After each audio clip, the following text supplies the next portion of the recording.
welcome back to Vlogmas Day 16? 17? No way. Welcome back to Vlogmas Day 17. I feel like once the 16th hits, we're really in this final stretch just because we have so many friends and so many people that we know in general that have birthdays within this 1 week. Like every single day there's some anniversary or some birthday or something to celebrate, so we're really in it. But as you can see, I'm off to the side, which means something's going over here. And that is because a couple days ago, I did a video where I showed the worst rated books that I've read according to Goodreads. I worked a double on the 17th. Obviously, I'm not gonna vlog because I was just at work all day, so that paired with the fact that I have not been feeling good this morning, I'm just gonna do a more chill video and we're gonna go through the best books according to Goodreads. And last time when I tried to do this, I tried screen recording my computer and I had all of it, the whole like 20 whatever minutes, and then I accidentally deleted the whole thing. I cannot find it anywhere. So today we're gonna do the same exact thing I did last time and I'm gonna try again. I'm on my computer and we're just gonna appreciate some books or maybe judge the Goodreads readers. If everything is going well, there should be something on the screen now, and it should be what I'm looking at now. So currently, I am looking at the list of books that I've read this year, not in order of any ranking, just the order that I've read them. And Goodreads says that I've read 98 books this year, but I've actually read 100. Daisy Jones was my 100th book. It's just, on Storygraph, I was counting the Vampire Chronicles as 3 separate books, whereas on Goodreads, I've been counting it as the bind-up of the 3. So this one's gonna be a couple books behind, but that's okay. So we're gonna go to average rating, and we're gonna give it a little sort. And right away, I'm seeing that I have also given a lot of these books very high ratings. So to start off the list, we have The Nightingale by Kristen Hanna. This is a book that I read for Noelle Gallagher's favorite books, and it has an average rating of 4.6, which I did not expect this one to be the highest one, purely because I read the reviews that people were saying on here, and so many people were complaining about the depiction of whatever history. I'm not a history person, so I couldn't tell you. What I do know is that it was a very emotional book where you really feel for the characters. It's really good at building those connections that they all have. It's about 2 sisters and they're basically just coping with the war in different ways. That's like a really, really terrible description, but essentially that's all it is. It's just a story of 2 sisters and how they're trying to survive. I guess it could also have a high rating because I'm pretty sure it's a movie or a something. There's some other version of it that's probably boosting its popularity just because people see that and then they read the book. Second one is a 4.5 and that is Cheese Sweet Home, the second one, which I think makes sense because it's a very, very lighthearted read. It's literally just a cat who's living life. I gave it 4 stars because obviously it's a very fun read, but like I did get kind of bored as I was going through these books. That's a me issue. I just read it all kind of in one sitting, so I was just kind of overwhelming my brain with small cat material. Then there's Death Note Black Editions, volumes 2 and then 1. I thought the first one was better than the second one purely because I just feel like the first couple scenes in the show are so recognizable, but they're both still very high up there in terms of Goodreads ratings. And again, that's just because it's one of those series that kind of, it really sticks with you. People just really like rating books very high if it's something that they grew up on, because regardless of the quality, it's something that stuck with them. We have The 7 Husbands of Evelyn Hugo by Taylor Jenkins Reid, and that has a 4.46. A lot of these are very, very close together. These are all within 0.10. And if I'm being honest, I forget that I read this book. It's not that it was a bad book because it definitely was very interesting. I got through it in just a couple nights. I really like the way that the characters were developed. It really feels like a real story. And the same thing can be said of Daisy Jones and the Six. I cannot put down Taylor Jenkins Reid's books. And obviously with all the TikTok hype, it's gonna be way up there. So we're just gonna scroll past these because it's more Cheese Sweet Home and Death Note. This is kind of cool. After those, we have Black Was the Ink and We Are Not Broken, which I'm confused about the order because Black is the Ink is lower than...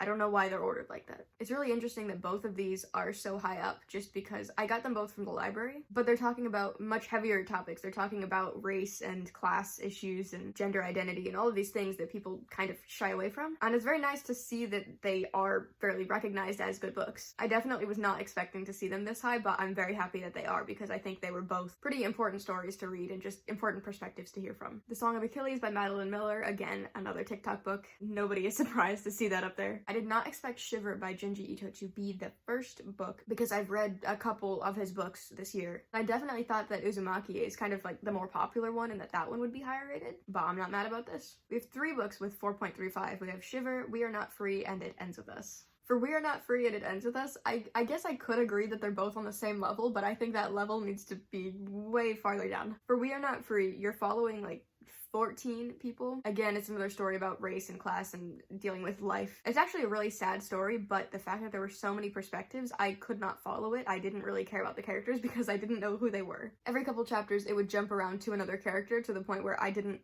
know who they were. I think maybe if the book was longer or if it cut down a couple characters, it probably could have meant a lot more. Could be wrong. I think it's about Japanese concentration camps during the war. And then it ends with us, obviously, again, another huge book talk, whatever. I didn't like this book. I don't need to keep saying it. I really just didn't care about the characters. I didn't understand their thought processes. I will say the one thing is Colleen Hoover is very good at making you feel like Lily is doing a good thing. What's his name? Ryle? Yeah. She's very good at making Ryle seem like, okay, well, he'll get better this time. And you're kind of rooting for Lily to get back with him and that maybe this will be the time that he changes, but also he's a walking red flag. There's no point in which he's gonna... Anyways, let's move on. Sweet Little Life.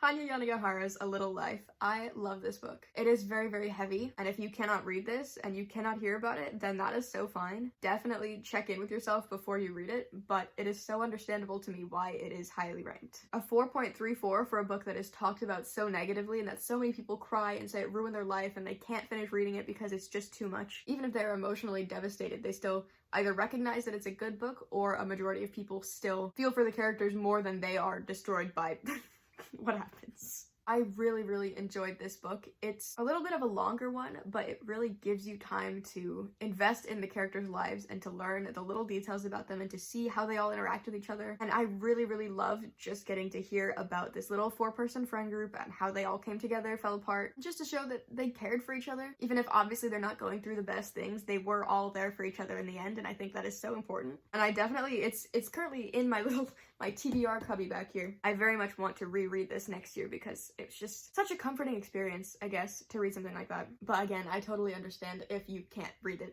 That is so fair. There is so much. Genderqueer is a memoir, which I haven't been reading memoirs just because it seems not right to rank a person's life story, but this one touched me so deeply. It has a 4.33 rating, but it's focused on the experience of being both non-binary and asexual, which are two things that are not very well represented in media. And it's all done through pictures, and it's very accessible, and it just made so much sense. And again, if you're able to read it, I definitely would recommend it because it is such a good perspective to hear from. And it was something that I've never seen anything like that before. It really just, it's a very special book to me. Matilda, which I gave 5 stars because, like I said, the whole nostalgia thing. And then more of Death Note. I'm feeling so satisfied with this list of books. I feel like they are all so good, except for It Ends With Us. All of these books are books that I care so deeply about. I read Crying in H Mart by Michelle Zauner, and that one has a 4.29 rating. It's another memoir from the singer of Japanese Breakfast. I never really listened to the music before that, but I read this book and then I went to listen to the albums as I was reading, and they just mean so much more when you kind of get the backstory. And also, the whole book is about an Asian woman's experience with losing her mom. And if you know me, you know that I cannot handle any stories that have to do with parent-child relationships. But the whole book is based around their relationship that they had when they were making food together. Because it's kind of an Asian mom love language to be like, oh hey, here's your food. And you kind of just take it for whatever it is, but then you realize how much time and effort they put into it. And that's kind of what tastes and feels like home. It's a lot, but it's really good. Loveless by Alice Oseman has a 4.28. Again, more ace representation. I thought it was a good book, but I would like to find one that has the same essence, but is more adult. I would like to read a book that feels the same as this, but more mature. Every Last Word, It, Daisy Jones and the Six. I gave all of those 5 stars. I definitely, if I were to rank these, because they're all 1 point different, I would definitely put them in reverse order. I would do Daisy Jones and the Six, then It, then Every Last Word. Daisy Jones and the Six, I'm gonna keep talking about it. It's one of my new favorite books, at least of the year. It was a very fun read for me. So I would put Daisy Jones at the top, and then It, because I cannot stop thinking about those characters and those friendships. That story has been following me around for the past 2 months, and I am going to reread it because I can't just not. I need to see those characters again. And then Every Last Word, it's a story about OCD and just a little high school story, and then there's a twist at the end, which was really interesting, but I don't think about this book anywhere near as much as the other two. The Priory of the Orange Tree, which for some reason I didn't give it a star rating. The Priory of the Orange Tree, The Lion, the Witch, and the Wardrobe, and If We Were Villains all have 4.23. And again, if I were to put these in my own personal order, I think I would reverse it. If We Were Villains is another dark academia story. You have unreliable narrators, you just have generally bad characters, and you want to be all of them. The Lion, the Witch, and the Wardrobe is Chronicles of Narnia, which I just finished. I'm very confused about the order of this series, though, because I very much thought that I do think The Lion, the Witch, and the Wardrobe is the most known title out of the series, but I did not think it was the first one. And then I saw people talking about the book series and they said that that's the first one, and I'm just very confused because the first one is with Polly and Diggory and they don't go through the wardrobe. That's when the 4 kids go. The 2 of them use the rings. It's the magician's nephew. So what? If someone can explain to me the order of this series, it would be greatly appreciated because I've been so confused. And then The Priory of the Orange Tree. It is a very, very long book about dragons in different countries, and I thought it was really cool, but then the ending, I don't remember entirely, but I think the ending did not give me what I wanted it to give. I felt like it was building up to something that I don't think it ever got to. And then we're just gonna speed scroll through a couple of these. Secret Lives of Church Ladies, a bunch of short stories. Tilt by Ellen Hopkins. I don't know how many people know of these books, but they're very thick and they're very short. And I really like the way that this author writes because she spaces out the words to make different... It's just very cool. And all the books, they're not directly related, but they do share some of the same characters, and I think that's a really, really cool way to tie all the books together. Fantastic Beasts has a 4.19. Again, it's Harry Potter, so I don't expect it to be super high, but I give it 5 stars because I love that sweet boy with my entire heart. Vanishing Half and The Secret History are both kind of book talk, booktube type of books. I would put The Secret History above The Vanishing Half. I would switch them just because I love me a dark academia. Rats of Nim and All the Bright Places have 4.16 and then 4.14. I ranked very highly just because they dominated my childhood and my teenage years. This is very cool.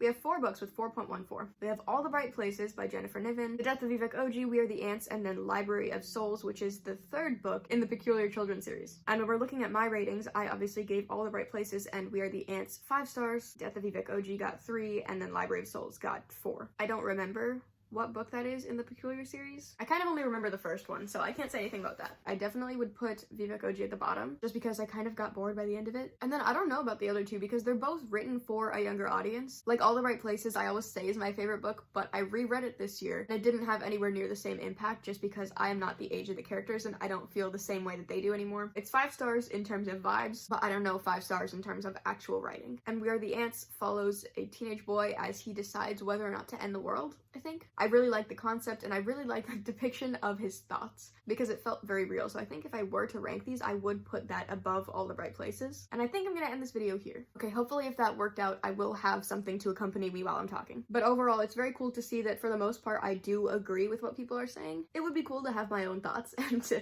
think highly of books that other people don't like. But also, this was my first year kind of getting back into the reading zone. And I think I definitely was looking to the internet to find what people were into to see if I'd be into it so that I could get back into reading. And now I can sort of branch out and find other books that I like. I do plan on doing a couple more book videos before the end of the year, maybe talking about all the books that I read. It's a little ambitious because it's going to be over 100, but I do think it'd be fun to look back on. But the next couple of videos are not going to be book related. They're very much going to be just life oriented because my birthday is in 3 days.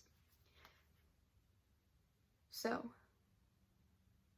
okay, all my links will be in the description. See you tomorrow. Bye.